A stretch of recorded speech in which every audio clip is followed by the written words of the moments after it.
All right, welcome to another episode of Talking Ball with Pat Leonard, live from Allegiant Stadium here in Las Vegas. Another stinker, a dumpster fire of a season. Daniel Jones probably done for the year, likely torn right ACL. We'll see what tests confirm the day after on Monday. Thanks for being here. Thanks for helping me download after all these horrible losses.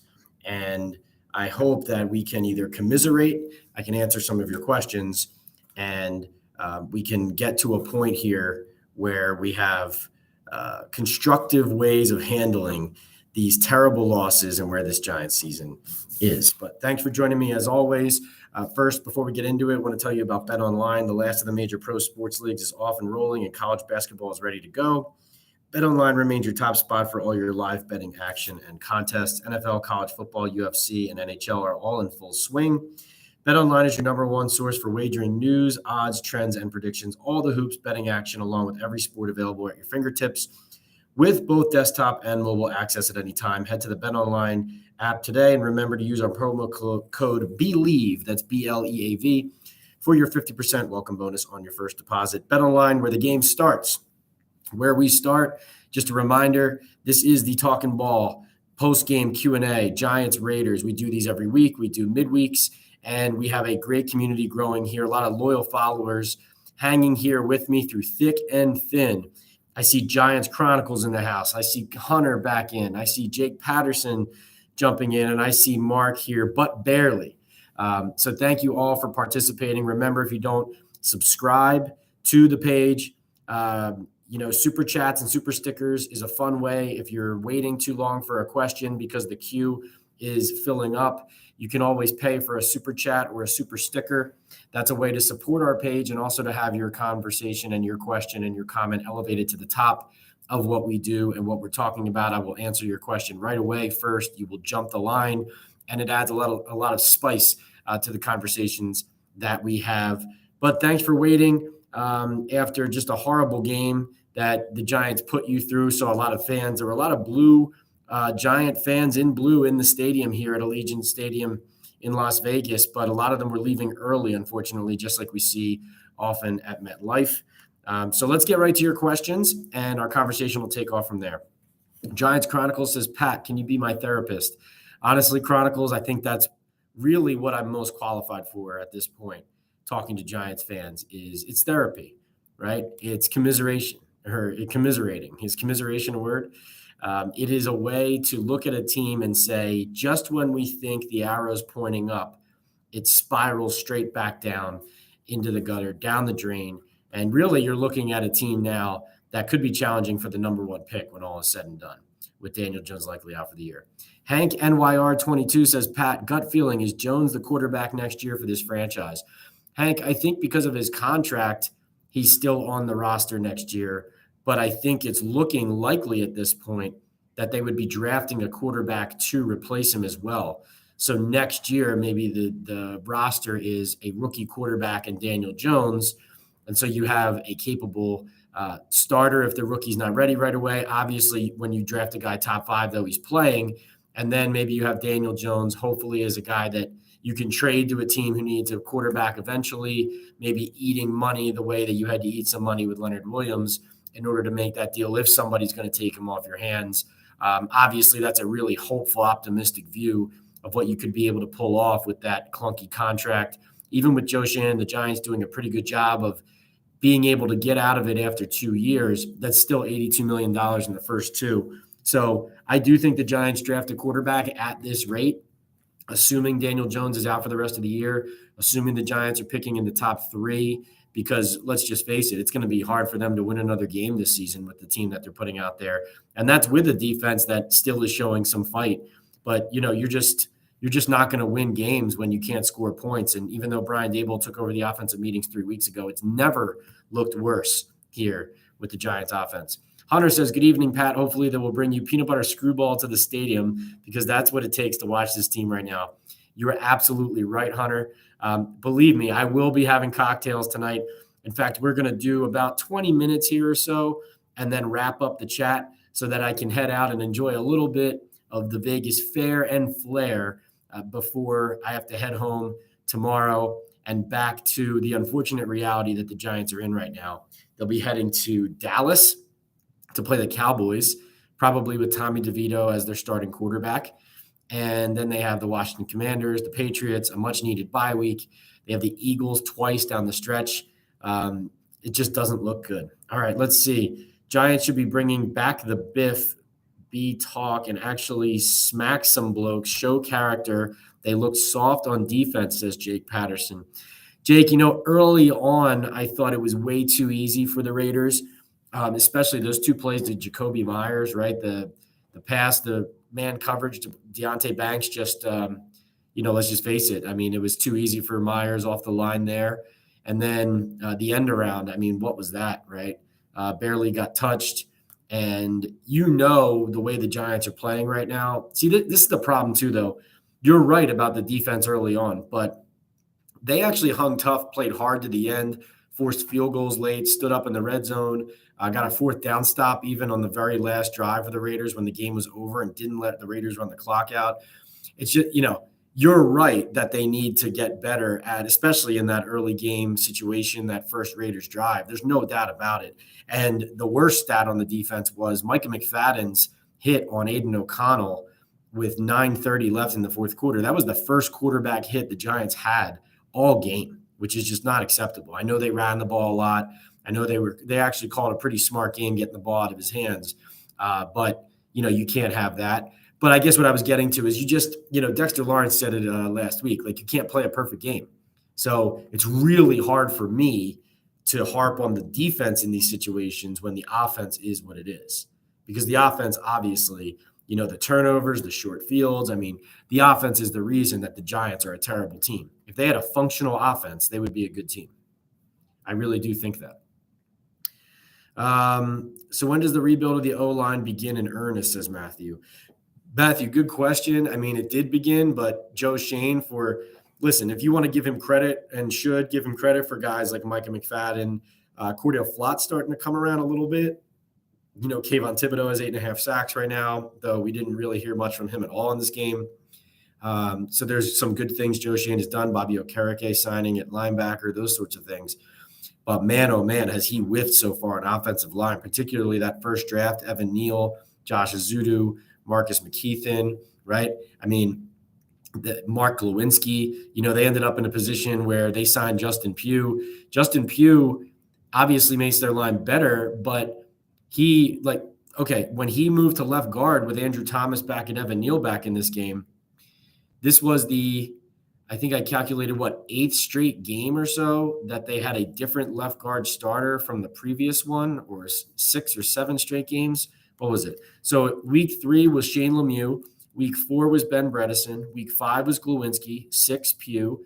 7 McKeithen. 8 Bredesen. 9 Pugh. So 7 straight weeks, the Giants' left guard starter has been different from the previous week. That is just an astounding stat. And we have a $7 super sticker super chat comes in from Subo23. Subo, thank you so much. Really appreciate it. Setting a great example here for what we can do in this chat. Spices up the conversation, gets us going. All right, so he says, Pat, please be brutally objective. What are the steps this franchise needs to make return to relevancy? I'll be brutally objective and honest. I question whether Brian Daboll really is the coach of the year he was last year. I think he's more of what we're seeing this year. His team is undisciplined at times. He loses his cool on the sidelines, doesn't have as many solutions as you would hope or think or believe. Is he a good play caller and a good offensive coordinator? I think so. Is he an excellent head coach who gives his team an advantage every Sunday and every week? I question that. I do think that ownership has to be looking at the results and questioning the general manager and head coach right now over the long term. Obviously, they don't want to be turning those positions over all the time, and that's tiresome. But Subo, you asked me. I think you have to evaluate the drafts that this GM has had, the coaching job that this coach has done this year. This has been a complete disaster, and I think it starts with reevaluating the coach and GM and not just closing your eyes and saying, well, it's not the coach of the year from 2022, and it's not the new general manager with the fresh face we brought in. You have to evaluate everything. If you start by saying we're not touching those, then you're already screwing it up. That's my opinion. Other steps, Subo, I think, and again, thank you for the super chat. I think what they need to do is invest in offensive line evaluation, and they need to rethink how they look at offensive linemen and how they really assess that position. I do not believe that they are good at it. I think, outside of Andrew Thomas, John Michael Schmitz is a wait and see, right? We'll see about John Michael Schmitz. He's still a rookie, so deserves time. But Evan Neal now getting injured again, looking right now like a huge miss by the general manager and by the Giants. And we have Savage Steve on the board as well with a super sticker. Thank you so much, Savage Steve. Says, think Daniel has played his last snap for the Giants. I do think he's played his last snap this season, and I think it's possible that they draft a quarterback this coming year, especially with the pick they're going to have. And I do think it's possible he's played his last snap for the team. He also could end up being the bridge quarterback to that rookie getting on the field next year. And then the Giants can try to find a way to get him onto another team and get out of that contract. I think that's how it's tracking. And if you read the Daily News, I think that my story about to preview this game, my preview was Sunday starts Daniel Jones' next audition to be the franchise quarterback again. And we're going to learn a lot about whether he's that guy or not based on the final 8 games, especially 9 games starting today, especially because Joe Shane, Tim McDonald, Brandon Brown, they're all at the USC-Washington game. Shane has been all over these top quarterbacks. He does that anyway, even if he's not going to draft one. But I think it's very clear what he's eyeing, what he's looking at. And Subo, last thing to hit on when you say what steps the franchise needs to make to return to relevance. I believe that they need to take a hard look all over their organization. Look at the training staff. Look at the amount of injuries that continue to pile up. It's not the turf. It's not every head coach who comes through here. There is a problem with the Giants' inability to keep guys on the field. Everybody says, oh, well, Aziz is always hurt and blames it on the player. Where Dallin Waller is always hurt, blame it on the player. Now, certainly when you have a veteran like Waller who has a history, investing in a guy like that can be dangerous because, yes, he's played enough. There's a large enough subset to say, okay, this guy has injury problems. But to me, Daniel Jones today even, he got hurt on the play before the play that he ended up leaving the game on. He was hurt at the end of the first quarter. I saw it. I pointed it right out. I put it on Twitter. I said, Daniel Jones hurt his right leg. He was stretching it out. And it appeared like he was considering whether he could keep going. Brian Daboll said they had a conversation and left him in the game. But sometimes you got to protect a guy from himself. You have Graham Gano out there last week, and Gano's defended the training staff, said he doesn't want to hear the criticism about them, right? He tried to push through it. The swelling became too much. It's not as stable. But listen, professionals get paid to protect players from themselves. And sometimes you need to make the decision and tell the player, you know what, probably not. I could see it 1,000 feet away up here at the top of Allegiant Stadium that he didn't look right. I don't know why he went back out there and dropped back to pass. Now, who knows whether it was already torn, was it partially torn and then completely torn on the second drop back? But, these are the things, Subo, if you're not going to turn over the Giants training staff and you're not going to turn over those processes of keeping guys healthy, then, you're not evaluating your full organization and your full operation. It's time to stop blaming, only select people for problems. You need to reevaluate your whole organization. And if you're going to call certain people or parts of your organization untouchable, then you're going to just keep repeating your own mistakes. Chris on the board with a $4.99 super sticker. Thank you, Chris. Appreciate it. Steve, thanks again. Chris says, why do you think Giants ignored Jones' injury history when giving the big contract? Chris, great question. I asked Joe Shane that directly. I asked him, did his neck injury give you any pause, or was that a factor at all in determining whether you paid him? He said no. I asked him that directly. He said no. So I thought that was strange too. I do think that Joe Shane managed well enough to keep it in the, to keep the money and the contract structured so that you had a situation where it was like you're giving him a chance to be the franchise QB long-term and committing to him, but also with kind of a backdoor out, right? Because John Mara, Steve Tisch, they want the franchise quarterback. They believe in Daniel Jones. They wanted to give him a fair shot. You can make an easy argument Daniel still hasn't gotten that. But, of course, not factoring in the injury history and paying that guy, especially when let's just be honest here, okay?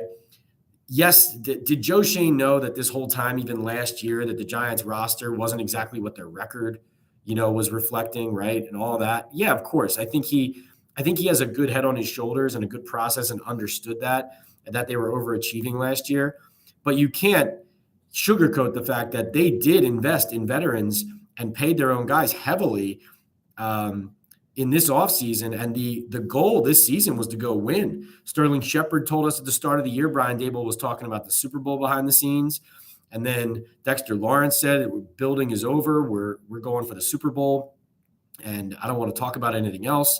But of course, now you're trading Leonard Williams at the deadline. You're waving the white flag. And now Daniel Jones gets hurt. We're in serious trouble here of it going completely off the rails if it hasn't already. Saquon Barkley actually made an interesting comment after the game. Saquon said, let me get to his exact quote here.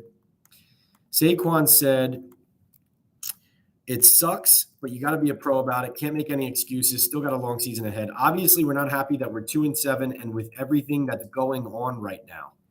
But if Jones being out long-term is the reality, we have a job to do. We still have to come to work, still got to compete, and that's going to be the mindset until we're mathematically out of it." That with everything that's going on right now, I think is an allusion to Daniel Jones's injury and just how bad it's getting. But I think that's also an allusion to, the fact that everything's going wrong. Like Darius Slayton made an interesting comment too about, he acknowledged with me that the Giants have been put in, the way he put it was a lot of precarious positions this season. And I think that's what his way of, I was saying everything was going right for you last year and now everything's going wrong. I think he agreed that it just feels like everything's piling up against them. Thank you again, Chris. Savage Steve on the board again. Do you believe in Daboll and Shane? I do not, Steve. I think that there's a lot more behind the scenes wrong with the Daboll's operation than meets the eye. I think that he looks on the sidelines like he doesn't have a lot of poise. He snaps at people. He's saying, "What the fuck" to Evan Neal. Coming off the field in front of everybody. Like you just don't show people up. Like you don't show people up. Shane, I think, has some good process. I think has some good, there's always a reason behind what he does and how he operates, but starting with the selection of Evan Neal and going on down the line, I think a lot of what Shane has done has not exactly been it's just the home run magic touch GM reputation that he has received. I do think that there has been some positive things he has done. And I think that part of what he has done has been encouraging. Like I said, Bobby Okereke.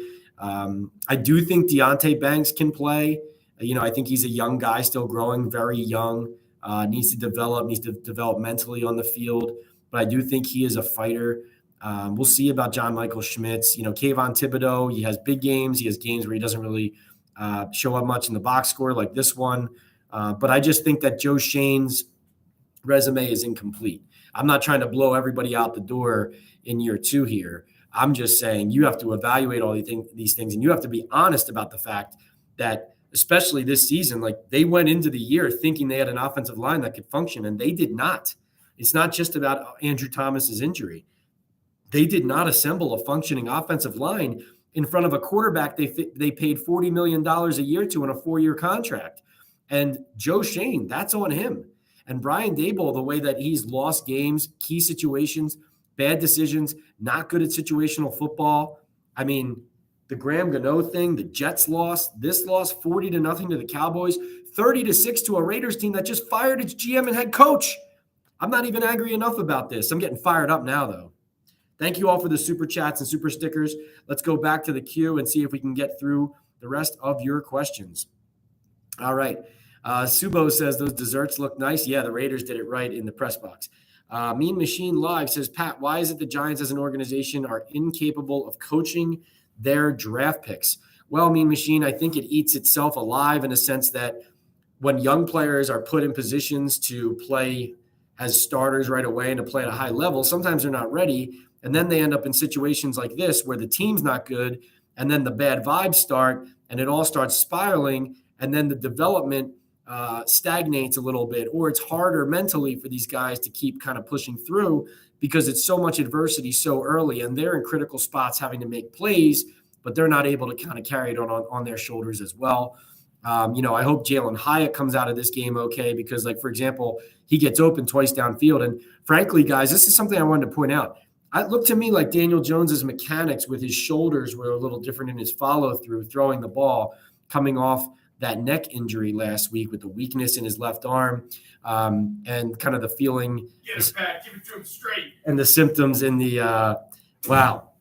So that was, just so you know, that was Dan Duggan from The Athletic jumping into this press box and scaring the life out of me during this live chat. So if you guys heard that, that was Dan Duggan blowing up my spot. Oh, man, that got me. I got to imagine. I didn't see that coming at all. But yeah, I'm getting fired up over here. Mean Machine, thanks for the question. Jake says, Pat, time to watch and report on some Australian rugby, mate. Appreciate you making the time, Jake. Jake Oppenheim says, what was the locker room like after the game? Somber, Jake, somber. Saquon Barkley was as down as I've seen him. Justin Pugh essentially said, yeah, non-contact doesn't look good.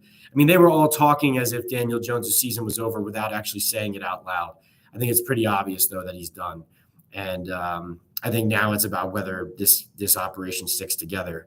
But, yeah, what I was saying was about Jalen Hyatt. He got open twice down the field, and Daniel missed him twice.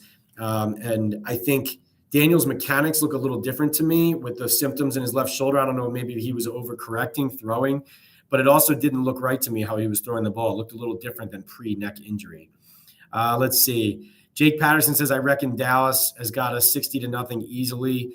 Yeah, I know. That's going to be a painful trip for John Mara and Steve Tisch. I got to tell you, man. I can't imagine they're looking forward to that. Simeon Toko says, good evening. Good evening, Simeon. Thanks for being here. Go get the quarterbacks as intel. I agree in the draft. Matt Smith says, just how awkward would a locker room get around week 6 or 7 where you have Daniel Jones healthy making $45 million a year and you have Caleb Williams drafted? Well, you know what, Matt? I agree with you, but here's the bottom line. And this is, I know people thought I was crazy when I said this, but I still believe it. Like when you draft, when you draft a quarterback one year, if there's a quarterback in the draft, it was Daniel Jones and then Justin Herbert. Like if you draft Daniel Jones as a rookie and he shows some promise, but he's turning the ball over a lot, you're not sure, and you're in a position maybe to draft Justin Herbert the next year, like get the quarterback position right. And I know that it's like if you think you have a promise in a player that you've drafted high, you want to validate it, you want to make it right, you want to make it work, especially to be fair to the player. But just keep drafting quarterbacks until you get it right. Get a star. You need a star. You don't need just a capable game manager. You need a star quarterback in this league. I firmly believe that. And so how awkward would it get? Well, Matt, I'll tell you what, wouldn't be as awkward as the locker room right now when they know they're one of the worst teams in the league, right? Like that's awkward. Awkward is being one of the worst teams in the league. And just so you know, guys, now that we are monetized here on YouTube, there will be some ads that pop in during these live streams, okay? So in about 10 seconds, a couple of you are going to see a couple of quick ads, and then you're going to come right back into the live chat. So that's just a part of what we're doing here. You're not getting kicked out or anything. See you in a second. All right, so let's go to Authentic. Authentic in the house. Huge supporter of the chats here, of my podcast, of the YouTube channel. Authentic, a good creator as well. Authentic, thank you so much. I know you've been bringing a lot of people to the channel and to what we are doing here, so I really do appreciate that. Donna says, where do they go from here? I think they go to a top 2 draft pick, Donna. I really do. Do you think Daniel played his last game as a Giant, says Savage Steve? Right, yeah, possibly, but I do definitely think they're in the quarterback market. Mark Thompson says, Giants haven't shown anything. They lost 2 games they should have won. Realistically, they can lose every game from here. I agree.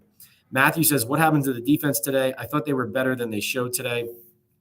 Yeah, some hiccups, some letdown, especially early in the game. I thought, honestly, I thought Antonio Pierce and what was it, Hardigree, their new offensive coordinator, I thought the Raiders had a smart game plan. I thought they knew what the Giants were and what they weren't, and they really ran the ball hard at them.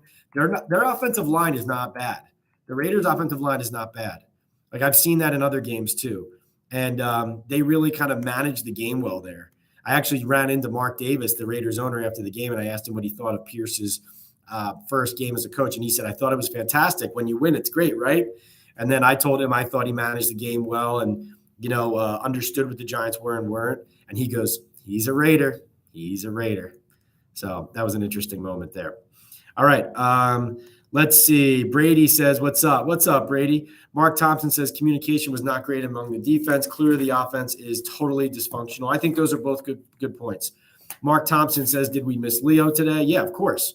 Of course. I mean, he was the highest paid player on the team. And even though he's not a superstar, definitely a strong player and complement to what they have up front. And it sends a message when you trade a player like that. It just does. And getting that second round pick and the fifth round pick, but especially the second round pick in this coming draft, send another message to the team about where the Giants are and where they're going. Okay. Brady McDonald says, what do you think about the Giants' performance against the Raiders today, and how do you think they could have improved? Brady, I think they're incapable of scoring early. They never get on the board early. They never give their team life on offense. I mean, failing with the tush push, running the tush push with Daniel Jones coming off a neck injury. They run the Philly special and the tush push, two plays the Eagles made famous or perfected. And the Giants, I mean, it was just laughably bad in both cases. But Brady, I think the answer to your question is simply, the Giants need to be able to be a competent offensive team, and they're not. And they were supposed to have the head coach who had the offense all figured out and the offensive coordinator who had all the solutions as the play caller. And, what are we looking at here? I will say Tommy DeVito hung in there. He made some throws down the stretch. They did move the ball a little bit at times down the stretch there, and he does have an arm. He's a gamer. I hope the kid succeeds. So shout out to him for kind of stepping in, throwing his first NFL touchdown pass. I think that deserves to be recognized. But still not good enough from the team all the way down. And frankly, Brady, once Daniel Jones got hurt, I mean, it snowballed on them like crazy. And you can see what happened late in the game. Once the Raiders saw that DeVito was able to make some of these throws, they just started blitzing his face off the way that Wink Martindale often blitzes young quarterbacks that he plays against. And it just wasn't working out. Simeon Toko says, are all these bad draft picks that bad, or is coaching a factor in their lack of development? I think they're swinging and missing, like especially on those three offensive linemen, Neal, McKeithen, and Azudu that I mentioned in that one draft. I think those are swing and miss picks is what it looks to me. Joey B, comedy. What's up, Joe? Huge Giants fan there, huge supporter of what we do here, of my daily news work, of everything we do on social media, Instagram. Go follow Joe as well. He's all over IG and always traveling and supporting the Giants. Let's see.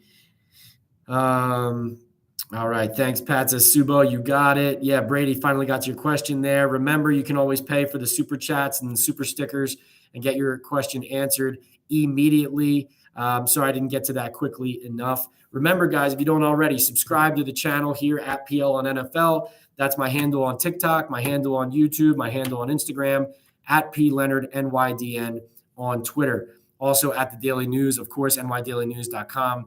/sports/football/Giants for the Giants work, and just /football for all of my national work. We do these live chats twice a week, once Thursday Night Football halftime typically, sometimes another time midweek, maybe a Wednesday, but usually on Thursdays. And then we always do our Giants post-game lives here on YouTube.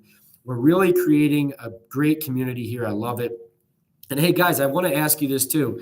You can put some comments in the chat here or put comments later, whatever you want. You can email me. It's pleonard@nydailynews.com.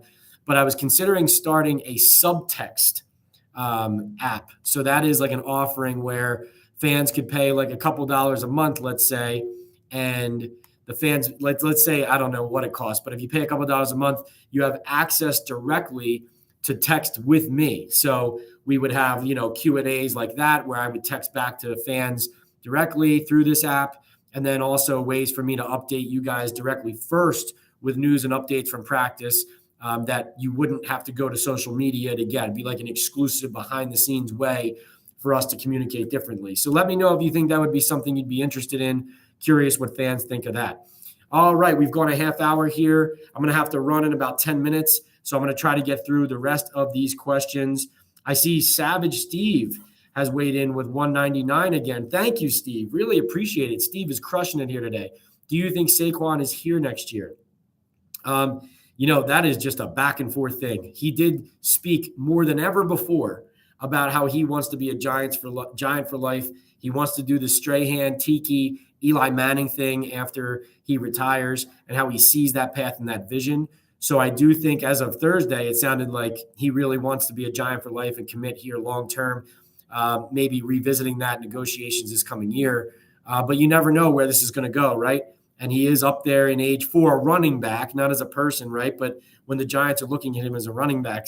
So they do have the franchise tag again. I think the most likely scenario is he would be back on the tag because, again, the business, he wouldn't have the leverage. So that would be my answer there. But certainly an influx conversation. And, of course, they had a chance to trade him at the deadline, and they didn't. Joe Wilcox with a $10 super sticker. Joe, thank you so much. Really appreciate that. If you have a question, drop it right here, Joe, and I will get to it first. Thank you so much for the super sticker. Really appreciate that. And once you drop that question in there, I will answer yours, getting back into the queue. But thank you so much, Joseph Wilcox. All right, we have, let's see. Simeon Toko says he likes Michael Penix Jr. from Washington. He's an interesting player, kind of flicks the ball, lefty. They're still undefeated. Interesting what the Huskies are doing. I agree. You have to keep an eye there. Jake Oppenheim says, why didn't Joe Schoen have a post-deadline trade press conference?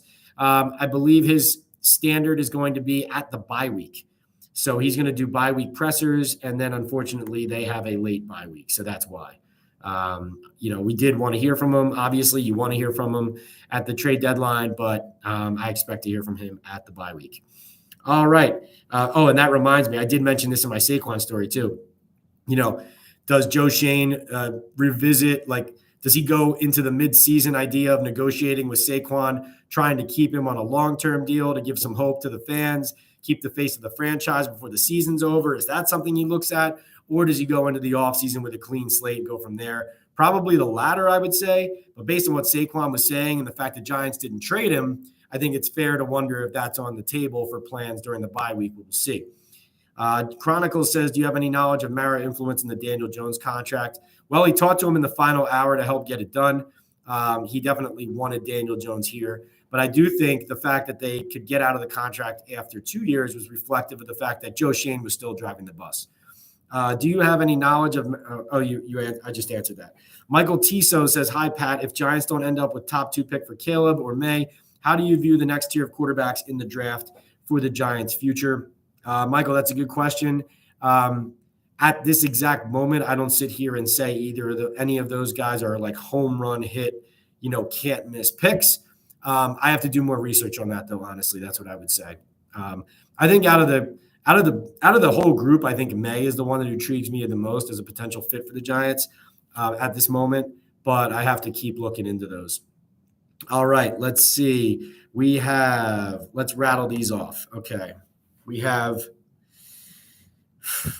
Anthony B says Mara had no influence. Dable talking about Super Bowl with DJ Jones is their quarterback. No, John has influence on everything the Giants do.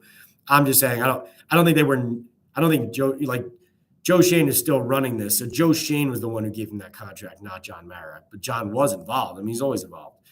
Is there a way to keep Schoen and get rid of Dable or no? Chronicles says that'll be an interesting thing to follow, Chronicles, if it comes to that, because obviously they kind of came as a package deal. But I do think there's a possibility based on how bad this could get. Michael says, good evening, Pat. Sorry I'm late. No problem, Michael. No problem at all. And I know I'm late to getting to your comments, so don't worry about it. Jake says, would Joe Schoen be willing to fire his buddy Dable, though? Yeah, exactly. I don't know. I don't know the answer to that. Luann, Big Blue fan, what's up? Yeah, welcome back. Hi, Pat. I'm very disappointed in the season. I had high expectations for this team to go deep in the playoffs. The schedule makers didn't help with all the road games. Luann, I told you I was hoping I was wrong last week when we talked, or last live chat when we talked, and I said I thought this was going to go poorly down the stretch here, and you were telling me you thought there was still time to turn around. Unfortunately, it looks like I'm right, especially with the Jones injury. Sorry about that. Subo says, love Duggan. Yeah, Dan's the man. She says, Luann says, so excited about this season. I will not get overhyped about training camp anymore. Yeah, stick with me. I will be objective and direct. Sometimes it's not what you want to hear about your favorite team, but I will give you what I know, what I observe, and what I hear, what people tell me behind the scenes. I will always be straightforward with you guys about your team. This year, I said it wasn't going to be pretty, probably, especially because of the offensive line.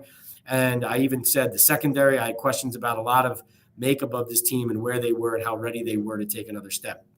Antonio says, where do we go from here? I think right now the guys in the locker room have to continue playing hard, but it's going to be tough because it's a very young team.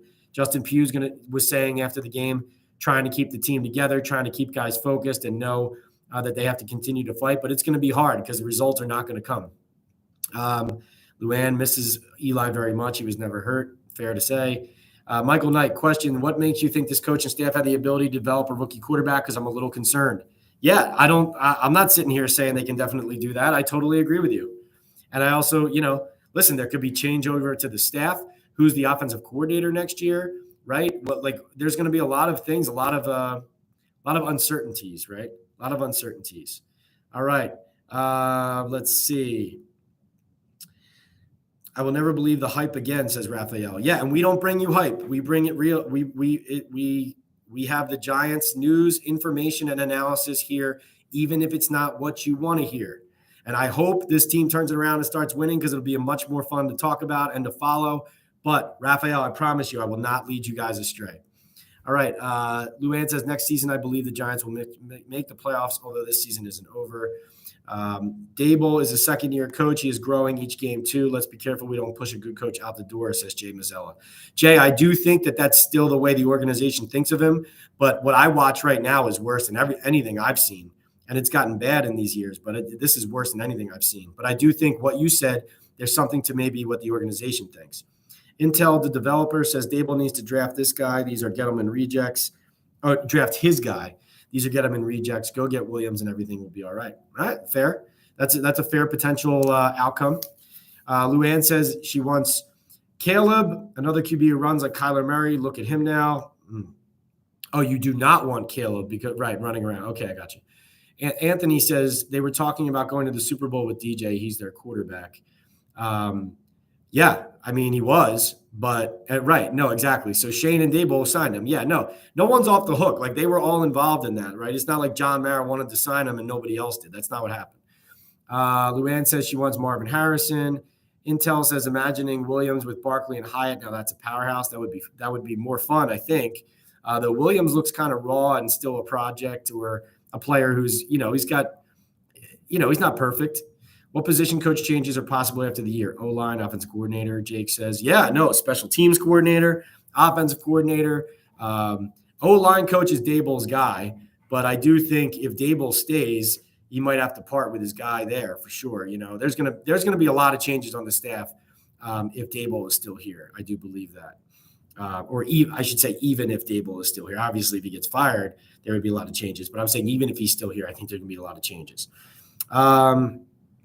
Too much traveling for Giant schedule makers hate us. Hey, listen, you play or you play, and you win or you lose. It was a tough schedule early, but they've been losing virtually every year. Do you think they could try bring a guy like Carson Wentz in to have somewhat competent product, says Hunter. Carson Wentz stinks. I'm not going to sugarcoat it. He stinks. But I do hear you. You have to consider all options right now. Matt Barkley doesn't really look ready to play. DeVito's a young player, so he can throw the ball, but can you compete? Jay Mazzella says O-line and special teams coach are gone. I hear you there. That's what I was just saying. Molly Moss says get the O-line right. Yep, an annual problem. Offense last season was so good. What the hell happened? Exactly, yeah. They made some good play calls, and they deserve credit for what they did last year. But I think they use some smoke and mirrors in some of these situations. What's awkward is thinking a quarterback can fix all problems, says Molly Mall. Well, Molly Mall, great quarterbacks do fix a lot of problems. They don't fix all problems, but they fix a lot of problems. Luann says, I'll take Pat Shurmur for play caller. He is a good play caller. Listen, sometimes guys are good coordinators, but they're not great coaches. Maybe Brian Dable in the end will turn out to be a good coordinator, but not a great head coach. We'll see. I do think last year is more the anomaly than this year, but we will see. Thoughts on the Giants celebrating down 24-0 Ward, Flott, and Banks? I think the Giants defense is just trying to do what they can to keep the vibes high enough to be competitive, because they don't want to feed into what this team looks like, especially on offense, and how pointless and hopeless it looks. So I don't want to necessarily see Banks going like this in the air when he gets beat and then an overthrow is the only reason it's incomplete, though. Like, those are the things he shouldn't be doing. We have been out coaching every game this year. Thank you, Molly Mall. Yes, you have. Yes, the Giants have. Don't you think it was disrespectful to Patrick Graham making Pierce interim coach over him? Yeah, Jake, I thought that was strange. Turns out Pierce, stood up and said some stuff in the team meeting last week essentially in Josh McDaniels' face that kind of, the players really liked hearing. Mark Davis liked hearing. And also, I don't think he wanted the head coach to be a play caller. So Pat Graham would have been calling the defense and being the head coach. So I think that was another point as well, though it did surprise me just to pass directly over him. But kudos to Pierce in the first game here. Jay Mazzella says last year they won against the league's bottom feeders. This year they drew the top of the league. It was said many times by many in the press that they could flop against these better teams. Absolutely. Okay, let's see. We're getting to Simeon says, thanks, Pat. Have some drinks, get some snacks, and put $5 on 5 and black at the roulette table. I will do that. 5 and black. I got it. All right. Appreciate that. Do you prefer Williams, Penix, May, or J.J. McCarthy if Giants draft a quarterback? At the moment, it would be May, but we will see. Matt Smith says, I don't think the Giants can negotiate with Saquon until the season is over. I don't think that's true. No, I think that's with guys who are younger. You have to wait until a certain point. I don't think you can not negotiate now with a player. I could be wrong about that. I don't think that's the case though. No, because they've signed like Logan Ryan to an extension years ago, like in December. I think that's just for younger players until they have 3 years through in the league. I'm pretty sure. But I'll double check that. But yeah, I'm pretty sure that's just about younger players having 3 years in the league. Let's see. Truth be told, I've rarely seen a bigger reversal in quality of coaching from 1 year to the next from the same guy. Dable is lousy in every aspect. That's what I'm saying. I think this is more of what he is. And I think there were a lot of mistakes last year too. It just got concealed by the early winning. Think about it. After the early winning, it's been nothing but downhill other than the playoff win. After that, 6-1 start, whatever it was last year, it's all been downhill, like completely outside of that playoff victory. And not only just downhill, they get their asses blown out of buildings all the time. Thinking of that Philly playoff game, obviously, but a lot of what we've seen this year too. Let's see. Okay. Joseph says tonight is the start of a new Giants era, starting a quarterback. At this point, don't you play DeVito and lose every game to possibly get the number one and move on from Jones? Joey C's parole officer says probably, honestly, but we'll see. Jay Mazzella says it's not that bad. I still believe in Dable and Shane. Okay. I think there might be people in the building who still agree with you. Season isn't over. Line is really bad. Tons of injuries. Defense was hitting much, much better. At least a top 15 defense. Yeah, no, the defense could win football games with a competent offense. Okay, you want Dable. Jones has had 4 different coaching staffs, same results. Maybe it's Jones. It's like, is he at fault or is he at a disadvantage with all the different play callers and offensive coordinators, or the coaches because he's not getting it done? I think everybody's to blame. Kafka needs to go.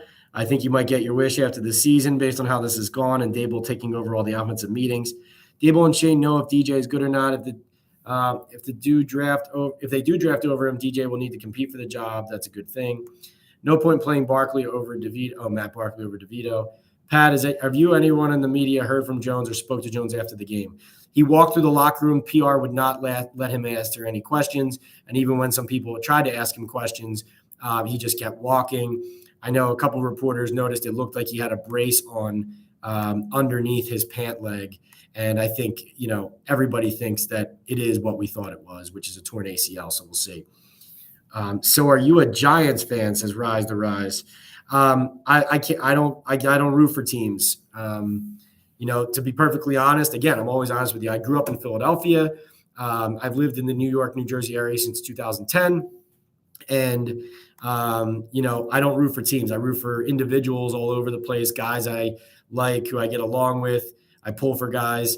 But, when I was at Notre Dame as a student, I had to cover teams and not root for them. When I was a hockey reporter, I got more practice covering it. I covered, Rangers Flyers Winter Classics, and you feel nothing. And then you're like, wait, this is weird because I used to be a sports fan and now I'm a sports reporter and I want to cheer, but I can't. Now I don't even have an urge to, right?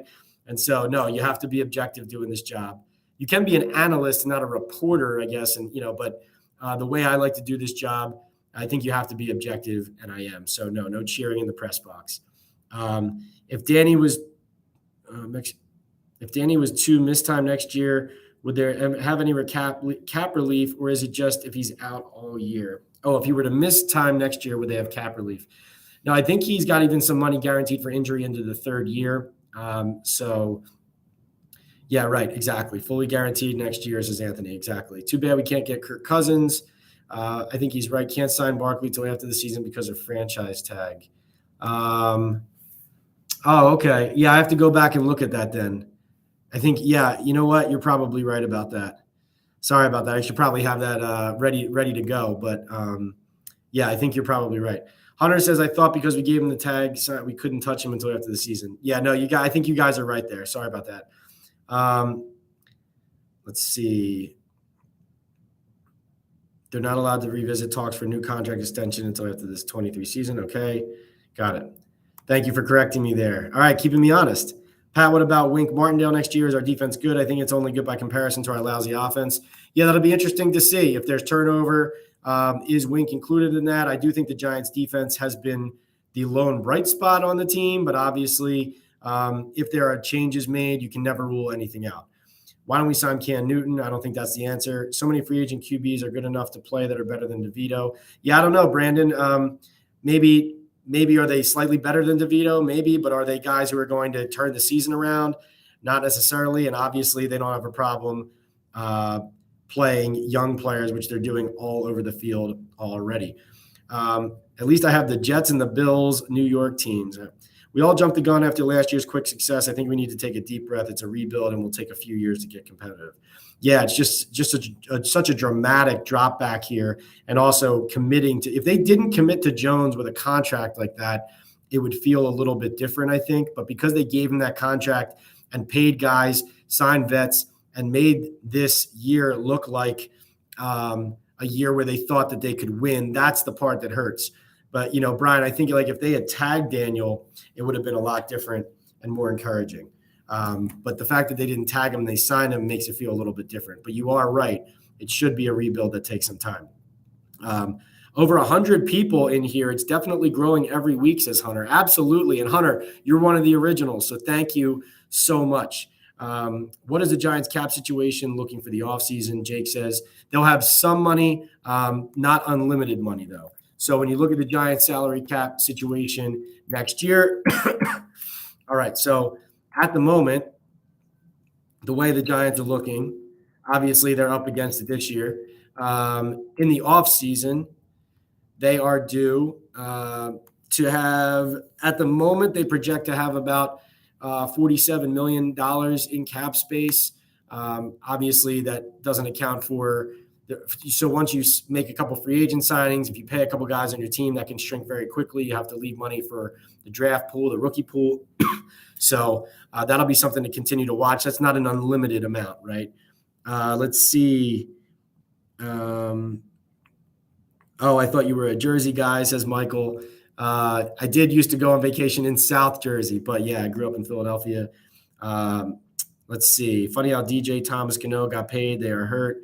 Yeah, no, it's terrible, and the injuries have been a problem. Injuries have been a bad problem, and yeah, guys, thank you. As Simeon says, thumbs up. Hit the thumbs up button now. Hit the like button. Make sure you subscribe. Thanks for all the super chats and the super stickers. We'll get out on this. Savage Steve says, much love to you, brother. Have a great night in Vegas.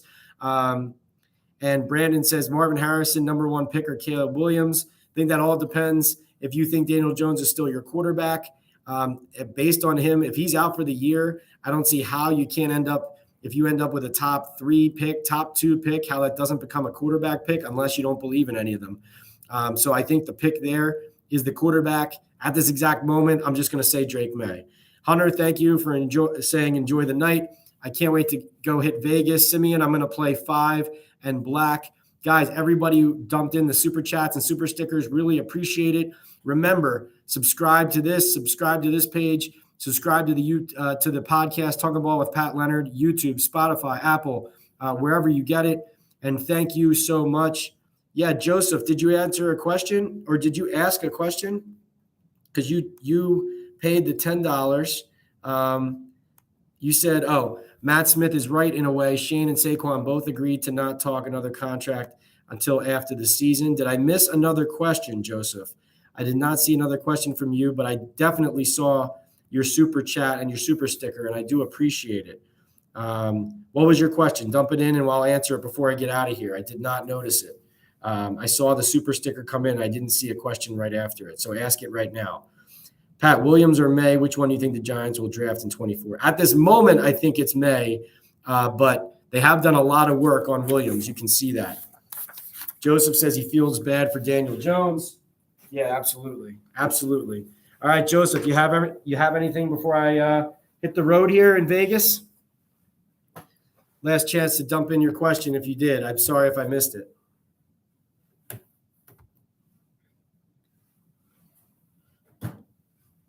Got you. Well, Joseph, here's what I would say about the Giants on the way out. First of all, thank you so much again for your support. Everybody who paid those super chats and those super stickers, really do appreciate that. We had Savage Steve, being a huge supporter, Subo getting it rolling, Chris with the super sticker, and also Joseph coming in at the end there with the $10. Really appreciate you guys being so supportive. We will talk next time on the Talking Ball podcast and on the Giants live Q&A chats here on the @PL on NFL YouTube page. See you guys soon. Thanks again.